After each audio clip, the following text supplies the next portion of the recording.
Welcome to my channel.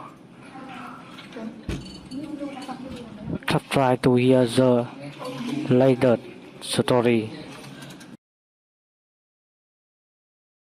I couldn't believe what I was seeing as I pulled up the gravel drive to my ranch. 3 vehicles sat parked near my front porch like they owned the place. My father, Frank, stood there with a measuring tape stretching it across my pasture while talking animatedly to a woman in a business suit. My brother Danny leaned against his pickup truck arms, crossed, wearing that smug expression I knew so well. The realtor held a clipboard thick with papers, nodding enthusiastically as Frank gestured toward my barn. I sat frozen in my truck watching my own father plan to sell property that belonged to me.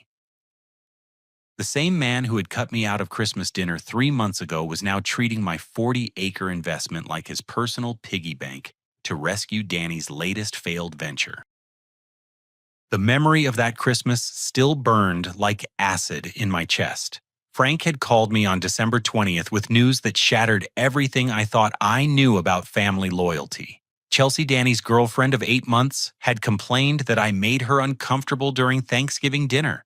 My crime-asking pointed questions about her sudden interest in Danny after his pizza parlor business had received a $25,000 insurance settlement. "Max, you need to understand that Chelsea feels attacked when you're around," Frank had said over the phone, his voice carrying that familiar tone of disappointment. "Danny's finally found someone who believes in his potential, and your negative attitude is poisoning the relationship." I had sat in my apartment kitchen gripping the phone so tightly my knuckles went white. "Dad, she asked Danny to buy her a car before they'd been dating 2 months. She's obviously using him." "That's exactly the kind of judgment that makes family gatherings uncomfortable," Frank replied coldly. "I've decided it's better if you spend Christmas elsewhere this year. Give Danny and Chelsea some space to enjoy the holidays without walking on eggshells." The line went dead, leaving me staring at my phone in disbelief. 32 years old, and my father was choosing a gold digger over his own son.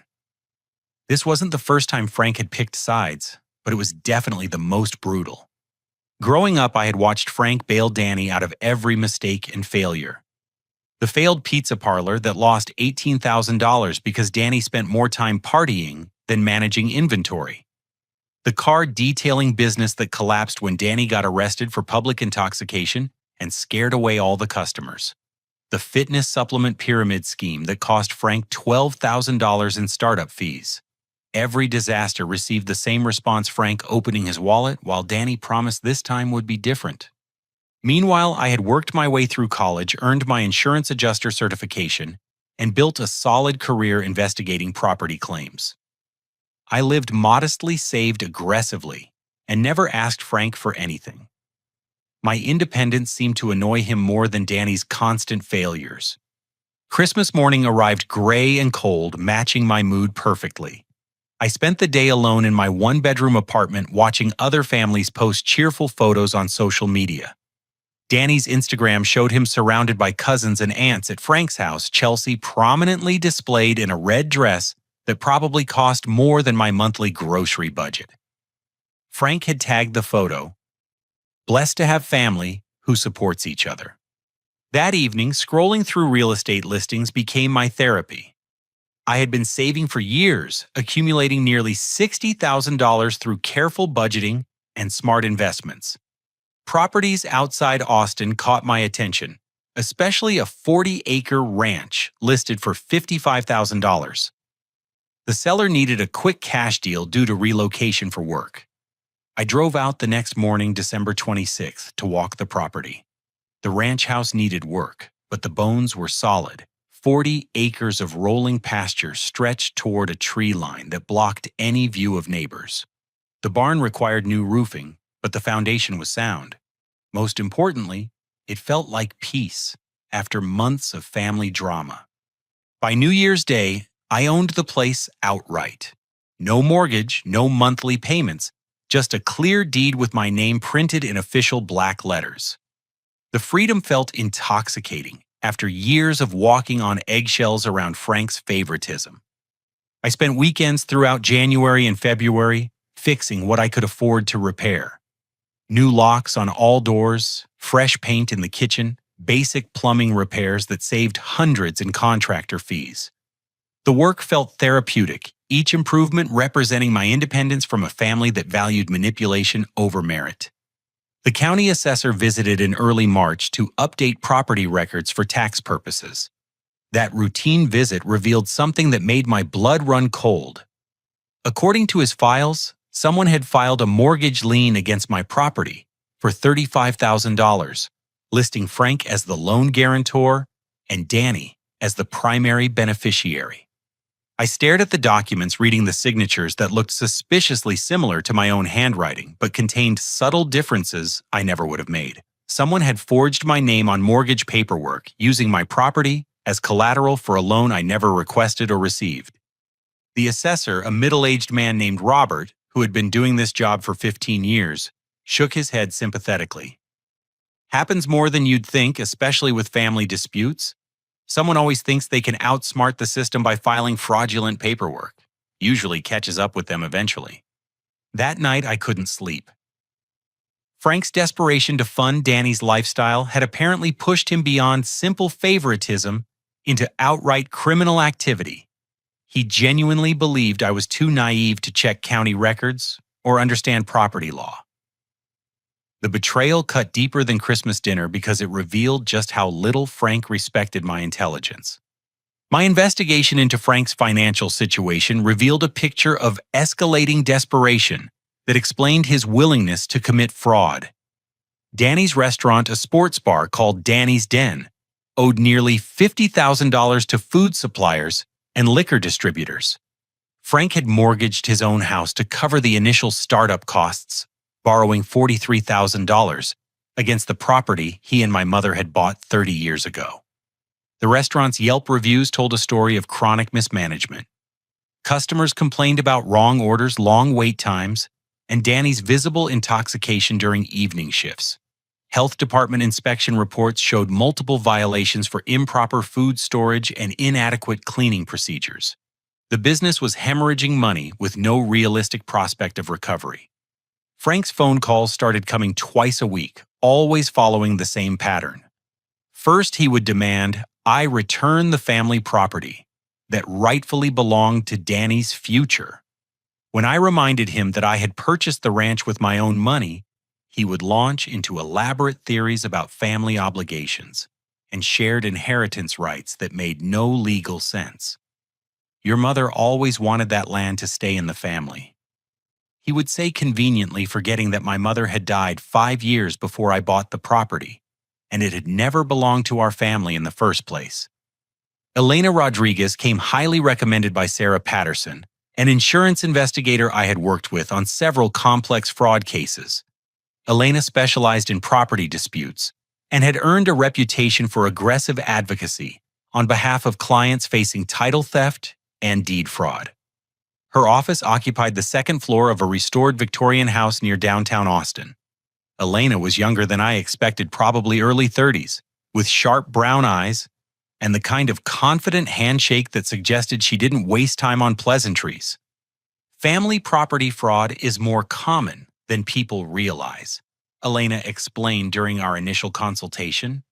Adult children often discover their parents have been using their credit or property as collateral without permission.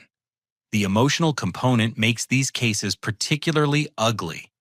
She reviewed the forged mortgage documents with the methodical attention of someone who had seen every variation of financial deception. "This is sloppy work," she noted, pointing to inconsistencies in the signature dates and witness information. "Whoever filed this was counting on you never checking county records." Elena's strategy involved multiple layers of protection. First, filing formal complaints with both the county clerk's office and the state attorney general regarding the fraudulent mortgage. Second, installing comprehensive security measures at the ranch to document any trespassing or attempted theft. Third, building relationships with local law enforcement to ensure rapid response if Frank escalated his behavior. The security camera installation took an entire Saturday. I mounted 8 cameras around the property perimeter, focusing on the main gate, the house, and the barn, where someone could potentially hide vehicles. The system connected to my smartphone, sending alerts whenever motion triggered the sensors. Sheriff Tom Bradley walked into the roadside diner on a Thursday evening in late March, wearing civilian clothes, but carrying himself with unmistakable law enforcement bearing. I was sitting at the counter finishing a chicken fried steak dinner after spending the day repairing fence posts. "You're the insurance fellow who bought the old Henderson place," he said, settling onto the stool next to mine. "Tom Bradley." His handshake was firm without being aggressive. "Max Patterson, good to meet you." Tom ordered coffee and apple pie, then asked about my military background. The Army Reserve insignia on my truck had caught his attention. We talked for an hour about deployment experiences, his Marine service in Afghanistan, and the challenges of transitating military skills to civilian careers. "Elena Rodriguez mentioned you might be having some family difficulties regarding the property," he said eventually. "Not trying to pry, but if things escalate, don't hesitate to call. Property disputes can get heated quickly, especially when money's involved." I appreciated his directness. Tom wasn't offering to take sides, just ensuring I understood my options if Frank's harassment continued. The harassment did continue. Frank began showing up unannounced, always with Danny in tow for moral support. They would park at the gate and honk repeatedly until I came outside, then launch into increasingly desperate demands that I sign the property over to keep the family together. Danny's contributions to these conversations revealed the depth of his entitlement. He had already drawn up plans for converting the ranch into a wedding venue business, complete with a chapel in the barn and reception facilities in the pasture. Chelsea had been researching wedding photography packages and catering services, apparently convinced that I would eventually surrender my property to fund their entrepreneurial dreams.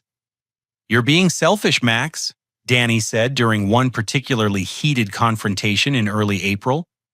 "This land could support a real business, not just some weekend hobby for a guy who doesn't understand agriculture." The irony was breathtaking. Danny, who had never successfully operated any business for more than 18 months, was lecturing me about land use while standing on property I had purchased with money I earned through my own competence. Frank's latest strategy involved enlisting extended family members to pressure me into doing the right thing. Cousins I hadn't spoken to in years started calling with carefully worded suggestions that I considered Danny's financial needs.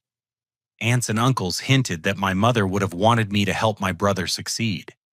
The manipulation campaign reached a new level when I discovered Frank had been telling everyone that I had somehow stolen the ranch from our family estate. According to his version of events, the property had been left to both Danny and me in our mother's will, but I had used legal technicalities to claim sole ownership. This was completely fabricated. My mother's estate had consisted of her car, some jewelry, and a small savings account that barely covered funeral expenses. She had never owned real estate or left any inheritance beyond sentimental items. But Frank's story provided a convenient narrative that painted me as greedy and Danny as a victim of legal manipulation. The social pressure was exhausting. Family gatherings became exercises in defensive justification, with me constantly explaining property law and purchase procedures to relatives who preferred Frank's dramatic story to boring reality. Several cousins stopped responding to my texts altogether, apparently convinced that I had somehow cheated Danny out of his inheritance. By the end of April, I realized Frank's campaign was building towards something larger than phone calls and family politics. The fraudulent mortgage papers suggested he believed he could actually claim legal ownership of my property. Elena's warnings about escalation began to feel prophetic rather than cautionary. The morning of May 15th started like any other Saturday until my phone buzzed with a security alert at 9:30. 3 vehicles had pulled through my gate without permission, parking in a neat line near my front porch like they were attending a business meeting. I watched the live camera feed from my kitchen table coffee growing cold in my hand as the situation unfolded. Frank emerged from his faded blue pickup truck wearing a suit and tie, looking more formal than I had seen him since my mother's funeral. Danny climbed out of his red sedan with Chelsea beside him, both dressed like they were heading to church or a court hearing. The third vehicle, a white SUV with real estate company logos on the doors, disgorged a professionally dressed woman carrying a briefcase and tablet computer. I grabbed my phone and called Elena immediately. "It's happening," I said, without preamble. "3 vehicles, including a realtor. They're on my property right now." "Stay inside and keep recording," Elena instructed. "I'm calling Sheriff Bradley and heading your way. Don't engage with them until we arrive."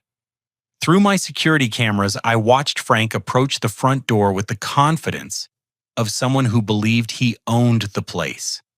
His knock was aggressive, the kind of pounding that demanded immediate attention. I could hear Danny's voice through the wood, urging me to stop hiding and face reality like a man.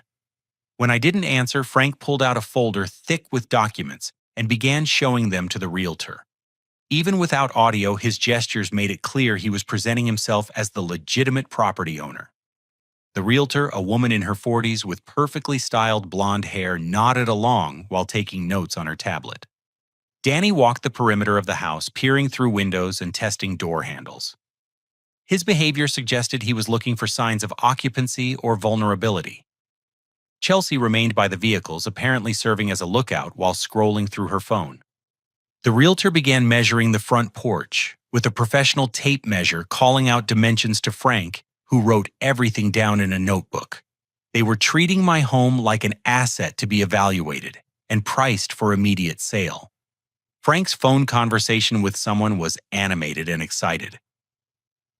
Through the security system's audio pickup, I caught fragments about buyer interest and quick closing and cash offers above asking price. He was discussing the sale of my property as if the transaction was already approved and pending.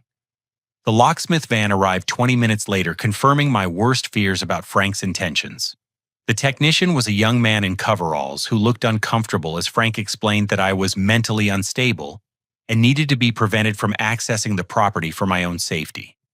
Frank presented what appeared to be legal documents, pointing to official-looking seals and signatures, while explaining that he held power of attorney over my affairs.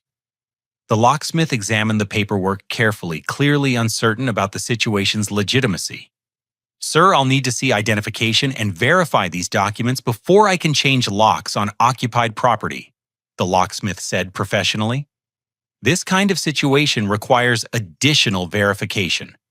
Frank's response was immediate and explosive. "Are you questioning my authority over my own son's welfare? These documents were prepared by attorneys and notarized properly. I'm trying to prevent him from making dangerous decisions that could result in injury or financial ruin." The emotional manipulation was masterful, painting Frank as a concerned parent dealing with an unstable adult child. The locksmith's hesitation suggested the performance was working. Danny joined the conversation, adding his own theatrical concerns about my mental state.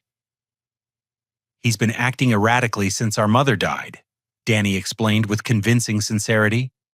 "Making impulsive purchases, isolating himself from family, refusing medical treatment for obvious psychological problems. This was completely fabricated, but Danny delivered the lies with such conviction that even I began to doubt my own perceptions." The locksmith looked increasingly convinced that he was witnessing a legitimate family intervention. The realtor, introduced as Sandra Walsh, began photographing the property from multiple angles, while Frank and Danny distracted the locksmith with their mental health concerns. Sandra's efficiency suggested she had done this before documenting assets for rapid sale, while families dealt with legal complications.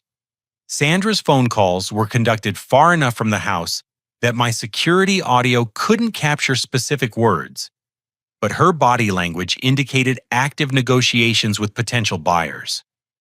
She was treating this like a standard listing, apparently convinced that Frank's documentation legitimized the sale process.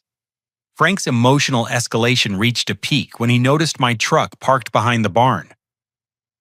"He's here somewhere hiding like always instead of facing his responsibilities." Frank shouted loud enough for the neighbors to hear. This is exactly the kind of behavior that proves he can't handle property ownership. Danny began circling the house more aggressively, calling my name and demanding that I come outside for a family meeting about my future. His tone was condescending, like he was addressing a child who had misbehaved and needed correction. The locksmith started working on my front door lock, apparently satisfied by Frank's documentation and emotional appeals. Watching a stranger dismantle my home security while my father supervised felt like a violation that cut deeper than simple theft.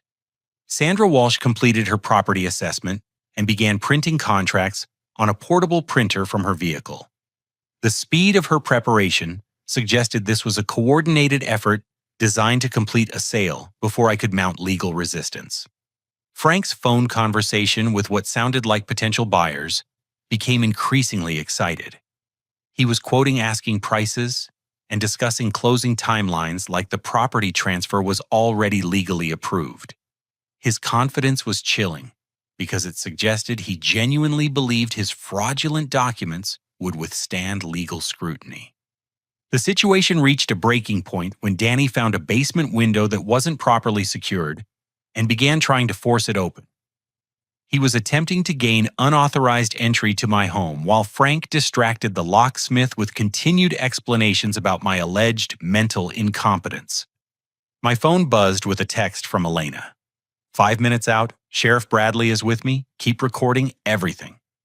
The cavalry was coming, but watching my family orchestrate the theft of my property in real time felt like a nightmare that wouldn't end.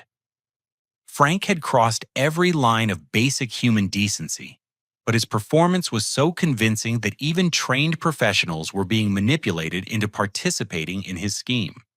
Sandra Walsh printed what appeared to be a purchase agreement and began explaining terms to Frank while pointing at various clauses.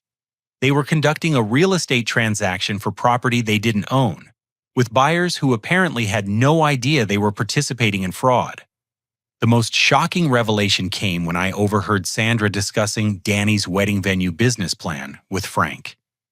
This wasn't just about stealing my property. It was about converting it into a commercial enterprise that would fund Danny and Chelsea's lifestyle indefinitely. Frank had apparently convinced Sandra that I was an incompetent young man who had made an impulsive purchase beyond my financial means, and that transferring ownership to Danny represented a responsible family intervention. The story was believable enough that a licensed real estate professional was actively facilitating what she believed was a legitimate transaction.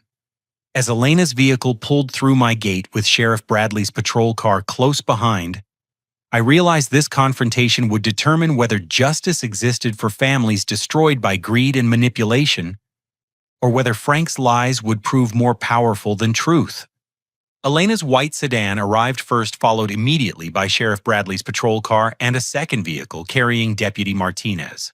The cavalry had arrived just as the locksmith finished installing new hardware on my front door, completely unaware that he was helping facilitate theft.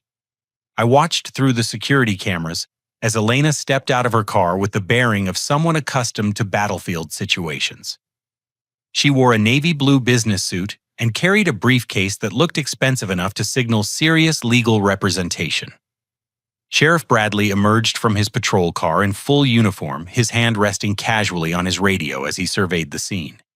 Frank's reaction was immediate and telling. His confident posture crumbled the moment he saw law enforcement, and he began shuffling through his paperwork with the desperation of someone whose lies were about to be exposed. Danny froze beside the house, still holding the basement window he had been trying to force open. "Good morning, folks," Sheriff Bradley announced in a voice that carried across the entire property. "We've received reports of possible trespassing and fraudulent activity on this property. I'm going to need everyone to step away from the building and present identification." Sandra Walsh looked confused and slightly panicked, clearly unprepared for law enforcement involvement in what she had believed was a routine family property transfer. The locksmith immediately began gathering his tools, recognizing that he had stumbled into a legal situation beyond his expertise. Elena approached Frank directly, her movements deliberate and professional. "Mr. Patterson, I'm Elena Rodriguez, representing the legal property owner Max Patterson. I believe you have documents claiming ownership or authority over this property that you'd like to present for examination." Frank's response was to clutch his folder of papers protectively while launching into his prepared speech about my mental incompetence and his parental authority. "My son is clearly unable to handle property ownership responsibly," he declared loudly enough for everyone to hear. "These documents establish my legal right to prevent him from making dangerous financial decisions." Elena extended her hand calmly. "I'd be happy to review those documents. As you surely know, power of attorney requires specific legal procedures and court approval in cases involving adult children and property transfers." The locksmith stepped forward, apologetically, holding the old lock mechanism he had removed from my door. "Ma'am, I was hired to change locks based on these documents," he explained to Elena while gesturing toward Frank's folder. "If there's any question about their legitimacy, I can reinstall the original hardware immediately." Sheriff Bradley moved closer to examine Frank's paperwork, his expression growing increasingly skeptical as he read the documents. "Sir, these appear to be private agreements rather than court-ordered authority.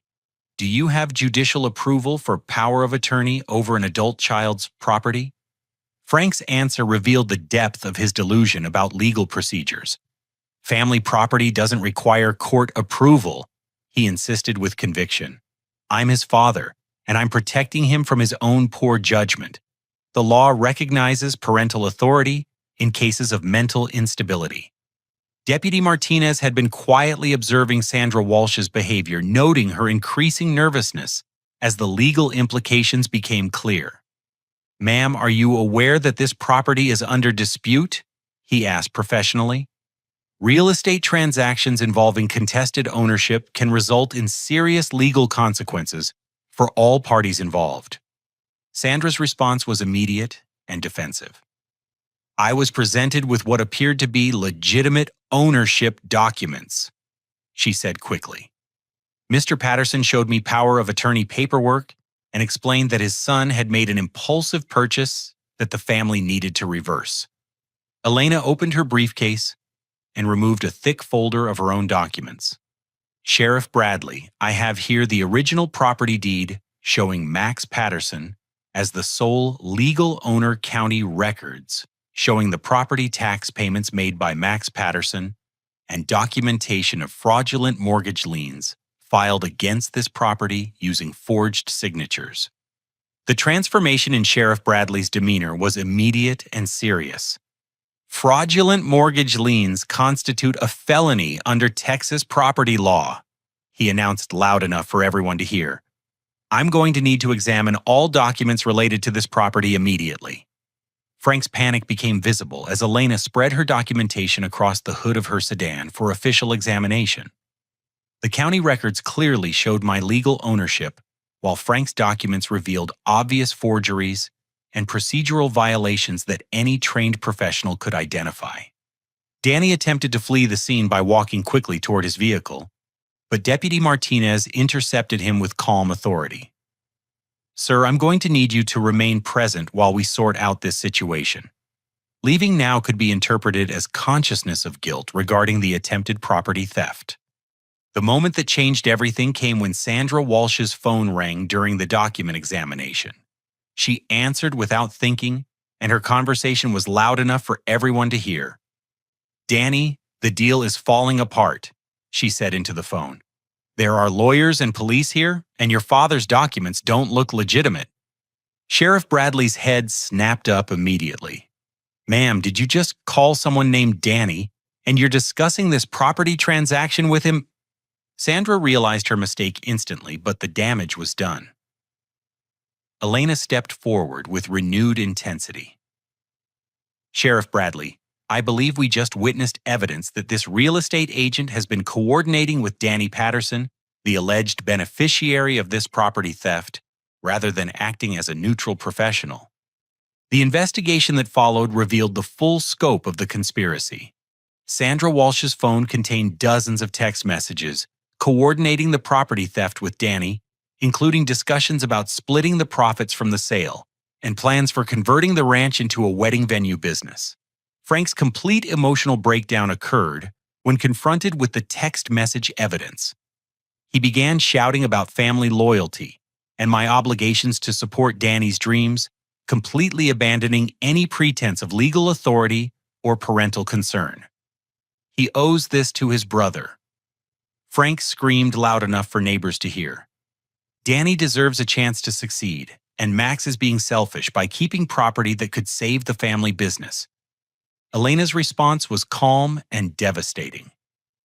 Mr. Patterson, you've just admitted on record that this attempted theft was motivated by financial gain rather than concern for your son's welfare. Sheriff Bradley, I believe we have sufficient evidence for multiple felony charges. The locksmith provided the final piece of evidence by revealing that Frank had paid him in cash and specifically requested that no paperwork be generated for the lock change service. This suggested premeditation and awareness that the activity was illegal. Sheriff Bradley's arrest announcements were professional and thorough. Frank and Danny were charged with attempted theft, fraud, conspiracy, and trespassing. Sandra Walsh faced charges related to real estate fraud and conspiracy, plus the potential loss of her professional license. Deputy Martinez read them their rights, while Elena documented everything with her phone camera. The contrast between Frank's earlier confidence and his current defeat was striking, revealing how completely his elaborate scheme had collapsed under professional scrutiny. The most satisfying moment came when Elena presented Frank with a restraining order preventing any future contact with me or my property. Mr. Patterson, any violation of this order will result in immediate arrest and additional charges, she explained with the same professional calm she had maintained throughout the confrontation. As the patrol cars departed with Frank, Danny, and Sandra Walsh in custody, I finally emerged from my house to survey the damage and begin the process of reclaiming my peace of mind. The locksmith apologized profusely while reinstalling my original locks, refusing payment for his work, and offering to provide testimony about Frank's deceptive hiring practices. His cooperation demonstrated that honest people could distinguish between legitimate authority and criminal manipulation when presented with clear evidence. Elena's final observation as we watched the police vehicles disappear was both sobering and hopeful. Family betrayal is always the most painful form of theft, but it also reveals who deserves your trust and who doesn't. Some lessons are expensive but necessary. The ranch felt different that afternoon, like a weight had been lifted that I hadn't even realized I was carrying. For the first time since buying the property, I could enjoy it without looking over my shoulder for the next crisis Frank might manufacture. The formal charges were filed on Monday morning at the Travis County Courthouse, with Elena presenting a comprehensive case that impressed even the seasoned prosecutors handling property fraud cases. Frank Patterson, Danny Patterson, and Sandra Walsh each faced multiple felonies that could result in significant prison time and financial restitution. Frank's charges were the most serious attempted theft of property, over $30,000 fraud, involving forged documents, conspiracy to commit theft, and filing false instruments with county officials. The prosecutor explained that Texas law treated property theft involving family members as seriously as theft from strangers, particularly when sophisticated planning was involved. Danny's charges included conspiracy to commit theft, trespassing, and attempted breaking and entering. His text message communications with Sandra Walsh provided clear evidence of premeditation and coordination, eliminating any possibility that he had been an unwitting participant in Frank's scheme. Sandra Walsh faced the most professionally devastating consequences. Beyond criminal charges for real estate fraud and conspiracy, the Texas Real Estate Commission initiated proceedings to revoke her license permanently. Her involvement in forged document schemes could prevent her from working in any licensed profession for years. The arraignment hearing revealed the full scope of their delusion about legal consequences. Frank appeared without an attorney, apparently believing he could represent himself and convince the judge that family disputes shouldn't involve criminal prosecution. His courtroom performance was a masterclass in self-incrimination. Your Honor, this is simply a misunderstanding between family members about property that should have belonged to both my sons, Frank declared during his opportunity to address the court. Max has always been irresponsible with money, and I was trying to protect our family's interests. Judge Martinez listened patiently before responding with the kind of clarity that cuts through delusion. Mr. Patterson, the court records clearly show that your son, Max, purchased this property legally with his own funds. Attempting to steal legally owned property is a felony regardless of family relationships or personal opinions about financial responsibility. Danny's attorney, a public defender who had obviously advised him to remain silent, looked increasingly frustrated as Danny insisted on explaining his wedding venue business plan to the court. The judge's expression suggested that discussing future commercial use of stolen property was not helping Danny's case. Sandra Walsh's private attorney managed to negotiate a plea agreement that avoided prison time in exchange for full cooperation with the investigation and immediate license surrender. Her testimony revealed that Danny had approached her months earlier with a plan to claim family property through fraudulent documentation promising her a substantial commission from the eventual sale. The investigation expanded when Sheriff Bradley's department discovered that Frank and Danny had attempted similar schemes against two elderly neighbors whose property adjoined potential commercial development areas. Both families had rebuffed their approaches, but the pattern suggested a systematic approach to property theft rather than an isolated family dispute. Elena's preparation for the criminal proceedings was thorough and methodical. She had compiled security camera footage, recorded phone conversations, documented financial records, and witness statements that painted a complete picture of deliberate criminal conspiracy. Her presentation was so comprehensive that Frank's court-appointed attorney advised him to negotiate a plea agreement rather than risk trial. The restitution hearing addressed not only the attempted theft, but also the costs I had incurred defending my legal ownership. Frank was ordered to pay my legal fees, security system costs, property title insurance, and punitive damages totaling nearly $15,000. The judge noted that attempting to steal property through fraud imposed significant defensive costs on victims that deserved compensation. Danny's plea agreement included a requirement to attend financial responsibility counseling and perform 200 hours of community service focused on property maintenance for elderly residents. The judge noted that someone who had never successfully managed a business had no standing to claim someone else's property for entrepreneurial ventures. Frank's sentence was more severe due to his role as the primary organizer and his complete lack of remorse during legal proceedings. 6 months in county jail, 3 years probation, and full restitution represented serious consequences for a man who had never faced criminal charges before. The most satisfying aspect of the legal proceedings was watching Frank's elaborate justifications crumble under objective scrutiny. His claims about family property rights and parental authority were revealed as self-serving delusions with no basis in law or reality. The extended family's reaction to the criminal charges was mixed and revealing. Several relatives who had pressured me to work things out with Frank suddenly distanced themselves from the situation, claiming they had been misled about the circumstances. Others quietly reached out with apologies, acknowledging that Frank's version of events had never quite made sense. My cousin Patricia called the evening after Frank's sentencing to offer an apology that felt genuine. "I should have known something was wrong when Frank kept changing his story about how you got the property," she admitted. "He made it sound like you had used some legal loophole to cheat Danny, but property purchases don't work that way." Uncle Robert Frank's brother visited the ranch to see the property firsthand and understand what the conflict had really been about. His reaction was a mixture of embarrassment and anger at Frank's behavior. "Your father made this sound like you had stolen some ancestral farm that had been in the family for generations," he said while walking the pasture. "This is just regular land that you bought with your own money. I don't understand why he thought Danny deserved it."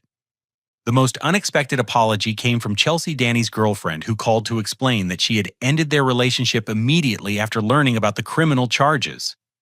"I thought Danny's family had money and property," she admitted with refreshing honesty. "Finding out that he was trying to steal from his own brother to impress me was disgusting. I'm not that kind of person." Danny's letter from jail arrived 3 weeks after his sentencing, written in the careful handwriting of someone who had time to think about his choices. The letter was 2 pages long and represented the first honest communication I had received from my brother in years. "Max, I know an apology doesn't fix what I did, but I need you to know that I'm ashamed of myself," he wrote. "I've always been jealous of how easily things came to you, and I convinced myself that you didn't deserve success because you didn't have to struggle like I did. That's not true, and it's not fair. It's not..." The letter continued with admissions about his financial irresponsibility and entitlement that suggested genuine self-reflection. "Dad always told me that family money should be shared, but you earned your money through your own work. I had no right to any of it. And trying to steal your property was wrong, no matter how Dad justified it." Elena's final legal action involved filing a comprehensive lien against Frank's property to secure the restitution payments. "Property fraud often involves people who don't have liquid assets to pay judgments," she explained. "Securing restitution through property liens ensures that victims actually receive compensation rather than just symbolic court orders." The criminal justice process had taken 4 months from arrest to final sentencing, but the resolution felt complete and fair. Frank's scheme had failed completely. Danny faced genuine consequences for his choices, and I retained clear ownership of property I had purchased legally. Sheriff Bradley's final observation during his last visit to check on my security situation was both reassuring and sobering. "Family property disputes bring out the worst in people, but they also reveal character in ways that can't be hidden. Your family showed you who they really are, and you handled it with more dignity than most people would manage. The ranch felt truly peaceful for the first time since I had bought it. The legal cloud had been lifted, the family pressure had ended, and the future stretched ahead without the constant threat of manufactured crises." The decision to press full charges despite family pressure to handle everything privately represented a turning point in my understanding of relationships and personal boundaries.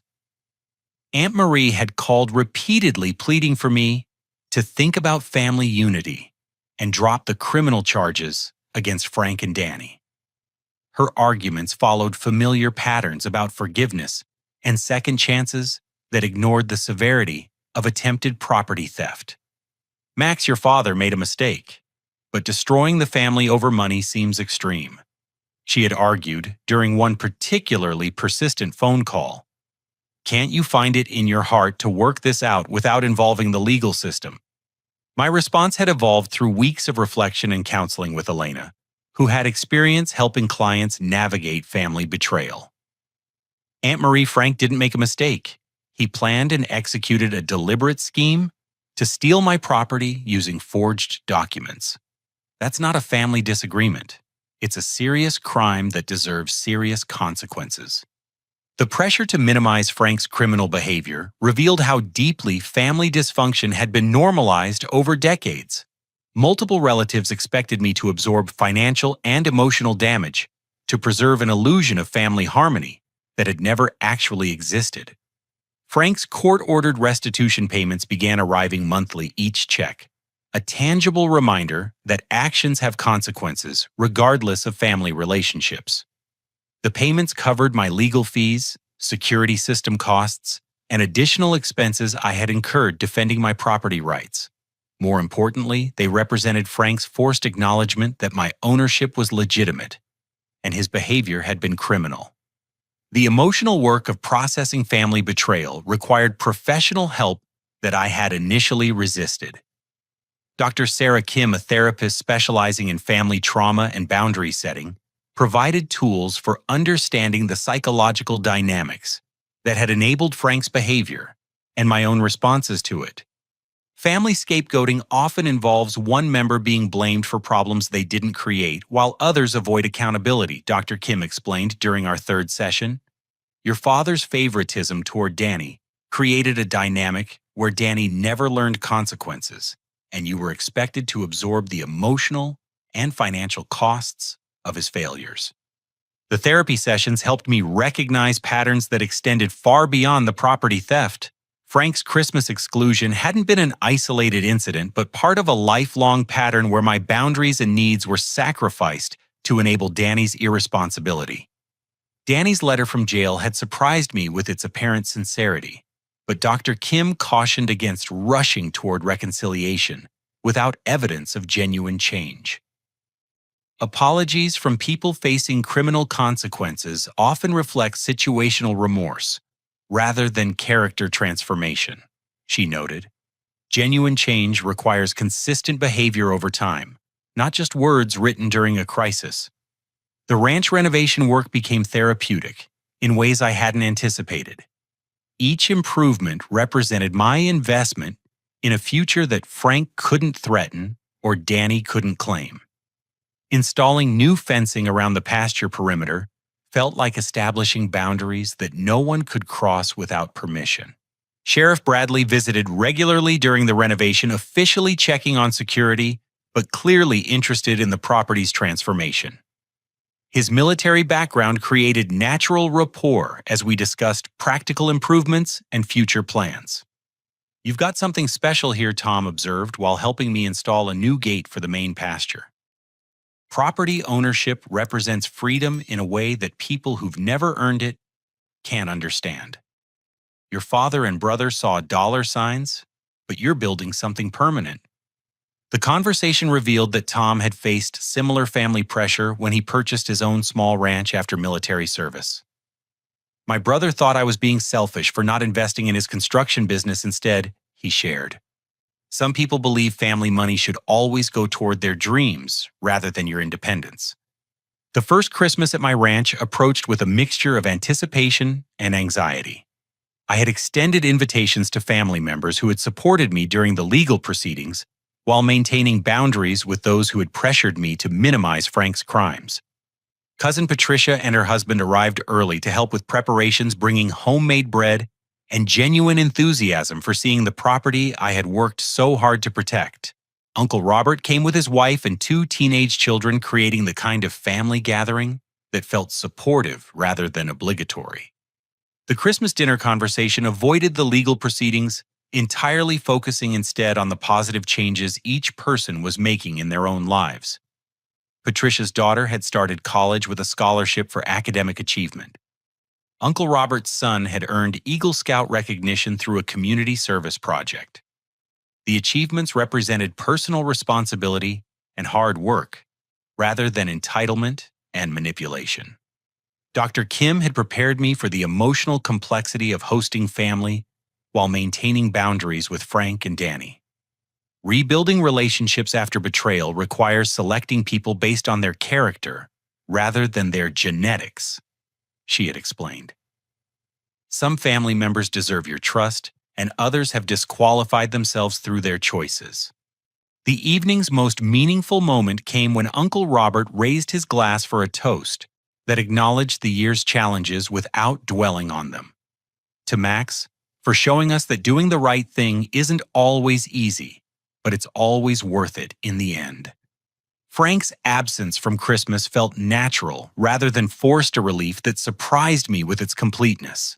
For the first time in years, holiday conversation didn't require defensive explanations or emotional navigation around his favoritism and manipulation. Danny's second letter arrived in late January, written after completing his community service and beginning the financial counseling required by his plea agreement. The letter was shorter, but seemed more genuine, then his initial apology, focusing on specific changes he was making, rather than general expressions of remorse. "I'm working at a warehouse and living in a small apartment," he wrote. "It's the first time I've supported myself without Dad's money, and it's harder than I expected, but also more satisfying. I'm learning that earning something feels different than being given it." The letter included no request for reconciliation or forgiveness, just information about his progress and acknowledgement that rebuilding trust would require consistent behavior over years rather than months. His tone suggested that facing consequences had forced genuine self-reflection that decades of enablement had prevented.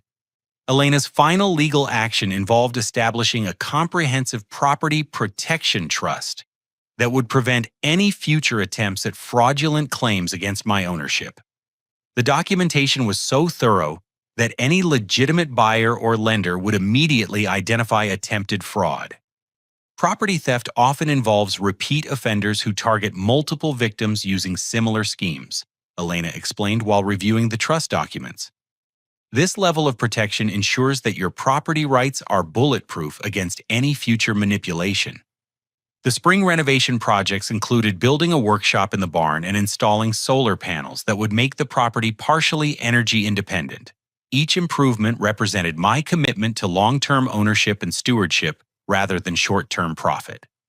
The most significant personal development was meeting Sarah Mitchell at a community planning meeting about rural road maintenance. Sarah worked as a veterinarian for large animal practices and lived on a smaller ranch about 10 miles from my property. Our conversation about livestock care led to coffee dates that felt natural and unforced. Sarah's approach to relationships was refreshing after years of family manipulation and drama. She was direct about her expectations, respectful of boundaries, and genuinely interested in building something mutual rather than extracting resources or emotional labor. "I've seen too many relationships destroyed by financial disputes and family drama," she shared during our fourth dinner together. "My rule is simple: I take care of my responsibilities, and I expect the same from anyone I date seriously." Her independence and self-sufficiency created space for genuine partnership rather than the codependent dynamics that had characterized my family relationships. She appreciated the ranch as a reflection of my values rather than viewing it as a source of financial opportunity. By summer, the legal proceedings had concluded completely. Frank had served his sentence and begun probation, and Danny was consistently making restitution payments from his warehouse job. The crisis had passed, leaving lessons about family boundaries and personal strength that would influence every future relationship. The ranch represented more than property ownership. It symbolized the possibility of building something valuable through honest work and protecting it through appropriate boundaries. The year's events had been painful, but ultimately clarifying about what kind of life and relationships I wanted to cultivate. The August morning when Frank called to ask if he could visit the ranch marked exactly 1 year since his arrest and represented a conversation I had been both dreading and anticipating. His voice carried a hesitancy I had never heard before, stripped of the aggressive entitlement that had characterized our previous communications. "Max, I know I don't deserve your time, but I'd like to see what you've built and maybe have an honest conversation," he said simply. "I've been working with a counselor through the probation program, and I need to make some real amends rather than just paying court-ordered restitution." The request surprised me because it contained no demands or manipulation, just a straightforward acknowledgement of his past behavior and a request for permission to visit my property. Dr. Kim and I had discussed this possibility during our sessions, preparing for the moment when Frank might seek genuine reconciliation rather than strategic advantage. I agreed to a short visit with clear boundaries, 1 hour Elena present as a witness, and no discussion of future financial arrangements or property transfers. Frank accepted these conditions without argument, suggesting that his year of consequences had indeed created some self-reflection. Frank's appearance when he arrived reflected his changed circumstances. He drove an older sedan instead of his pickup truck, dressed in work clothes, rather than his previous business casual attire. His demeanor was subdued but respectful as Elena and I met him at the front gate. The place looks incredible, he said quietly while surveying the renovated barn, new fencing, and solar panel installation. I can see how much work you've put into it. We walked the property perimeter while Frank shared updates about his life since the legal proceedings concluded. He had sold his house to pay legal fees and restitution, moving into a small apartment near his warehouse job. Danny was living independently for the first time, working steadily and attending community college courses in business management. I spent 40 years believing that being a father meant protecting Danny from consequences, Frank admitted while we examined the pasture fence I had rebuilt. I thought love meant making things easy for him, but I was actually preventing him from becoming a competent adult. The conversation revealed genuine insight that surprised me with its depth. Frank's counseling had apparently addressed the favoritism and enabling patterns that had damaged both his sons in different ways. Danny had been disabled by excessive help, while I had been burdened with unrealistic expectations for maturity and self-sufficiency. You succeeded despite my parenting, not because of it, Frank continued with painful honesty. I criticized your independence because it reminded me that Danny wasn't developing the same strength, but instead of helping him grow, I just resented you for being capable. Elena listened quietly while taking notes, her presence serving as both witness and protection against potential manipulation. But Frank's behavior seemed genuinely different, focused on accountability rather than excuse-making or emotional manipulation. The most significant moment came when Frank asked about my plans for the property, without suggesting any role for himself or Danny in those plans. His questions were respectful curiosity about my goals rather than attempts to insert himself into my decision-making process. I'm planning to expand the solar installation and maybe add some livestock, I shared cautiously. Sarah and I have been discussing the possibility of boarding horses for people who don't have enough land for their own animals. Frank's response was simply, "That sounds like a solid business plan. You've always been good at thinking through practical details." The acknowledgement was small but significant, because it represented the first time Frank had recognized my competence, without comparing it to Danny's struggles or suggesting I should use my abilities to solve someone else's problems. As our hour concluded, Frank made a request that demonstrated his understanding of appropriate boundaries. Would it be possible for me to visit again in 6 months, assuming my behavior continues to improve? I'd like to rebuild some kind of relationship with you, but I understand it needs to be on your terms. I agreed to consider future visits based on his continued progress in counseling and consistent respectful behavior. The conversation ended with a handshake rather than a hug, acknowledging that trust would be rebuilt gradually through actions rather than restored instantly through words. Danny's transformation was even more surprising when he visited in September, arriving alone and asking permission before stepping onto my property. His year of independent living had changed his demeanor dramatically, replacing entitlement with genuine humility. "I wanted to see what I was trying to steal," he said directly, while examining the workshop I had built in the barn. "I had no idea how much work and planning goes into maintaining a property like this." Danny's community service work with elderly residents had exposed him to people who had spent decades building equity through consistent effort. "Mrs. Rodriguez has been maintaining her house for 30 years, he shared, while helping me repair a section of fence. "She showed me all the improvements she's made over time, and I realized I'd never actually built anything permanent in my life." His warehouse job had provided the first steady income he had ever earned without Frank's financial support. "It's not glamorous work, but knowing that I earned every dollar makes it feel different," he explained. "I used to think work was something you did until you found an easier way to make money, but maybe work is actually how you build character." The conversation revealed that Danny's wedding venue dreams had been fundamentally unrealistic because he had never researched the licensing, insurance, and operational requirements for commercial event hosting. "I thought you could just charge people to use your land for parties," he admitted with embarrassment. "I didn't know about health department permits or liability insurance or any of the legal requirements." Danny's apology was more specific and actionable than his letters had been. "I stole a year of peace from you by making you defend something you owned legally," he said while helping me stack firewood for winter. "I can't give that time back, but I can make sure it never happens again." His request for future contact was appropriately modest occasional text messages about his progress in school and work, with the possibility of gradual rebuilding of brotherly relationship based on mutual respect rather than family obligation.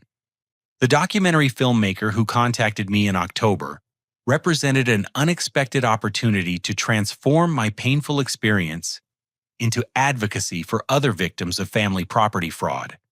Rachel Torres produced investigative documentaries about financial abuse within families, and my case illustrated patterns she had documented across dozens of similar situations.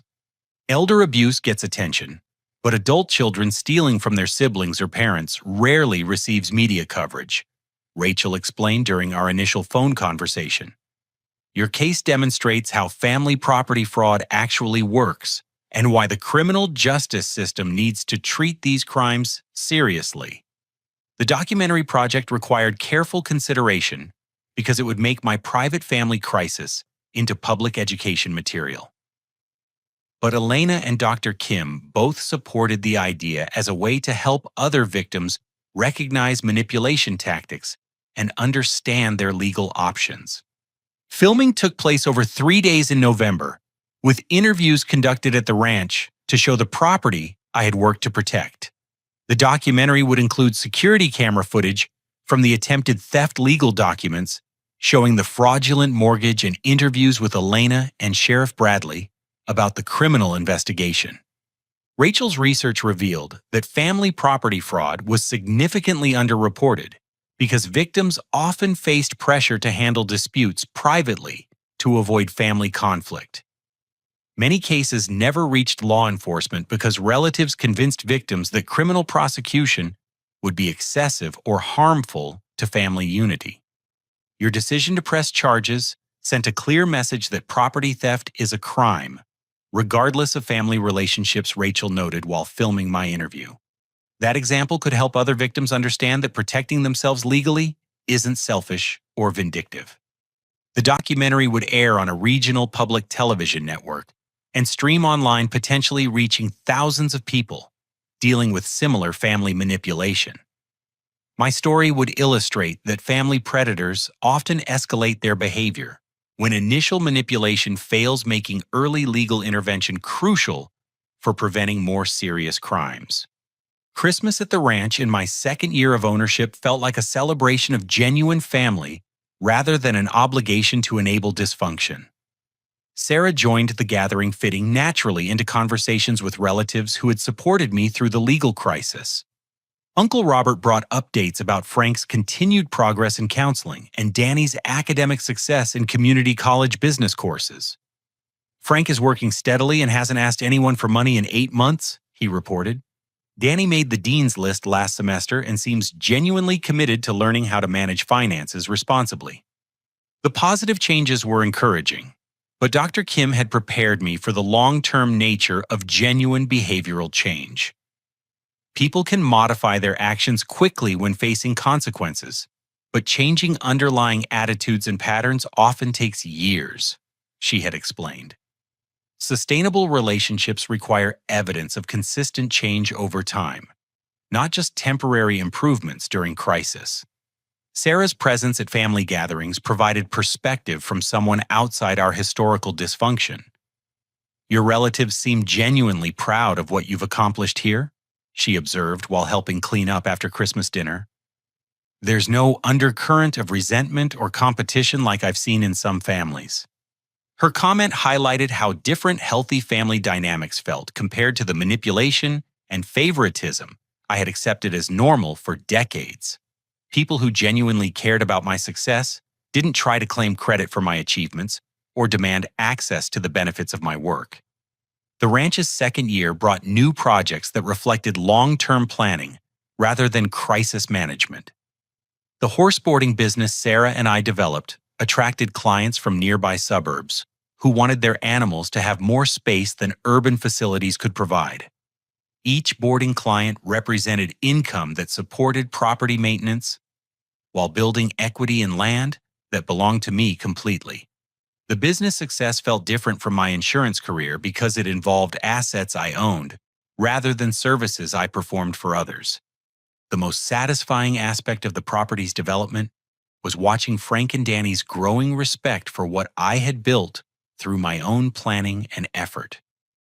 Neither had ever sustained a project requiring multiple years of consistent investment, and their new humility reflected recognition that building something valuable required qualities they had never developed. Frank's final restitution payment arrived in March, officially concluding the criminal justice process that had begun with his arrest nearly 2 years earlier. The check included a handwritten note thanking me for holding him accountable instead of enabling his behavior like previous family members had done. I spent years teaching Danny that consequences were optional and problems could always be solved with manipulation or family pressure, Frank wrote. You showed both of us that reality doesn't work that way, and that lesson was worth more than the legal fees it cost me to learn it. The note represented genuine acknowledgement that appropriate boundaries had ultimately benefited everyone involved, even those who initially resented them. Frank's year of working hourly jobs and living within his means had apparently provided insights about personal responsibility that decades of enabling others had prevented. As spring arrived at the ranch, I reflected on the lessons that 2 years of family crisis had taught about relationships, boundaries, and personal strength. The most important insight was that protecting yourself from family manipulation isn't selfish. It's necessary for maintaining the kind of relationships worth having. People who genuinely love you don't demand access to your resources or expect you to absorb the consequences of their poor decisions. Real family members celebrate your success rather than resenting it, respect your boundaries rather than testing them, and support your independence rather than trying to undermine it.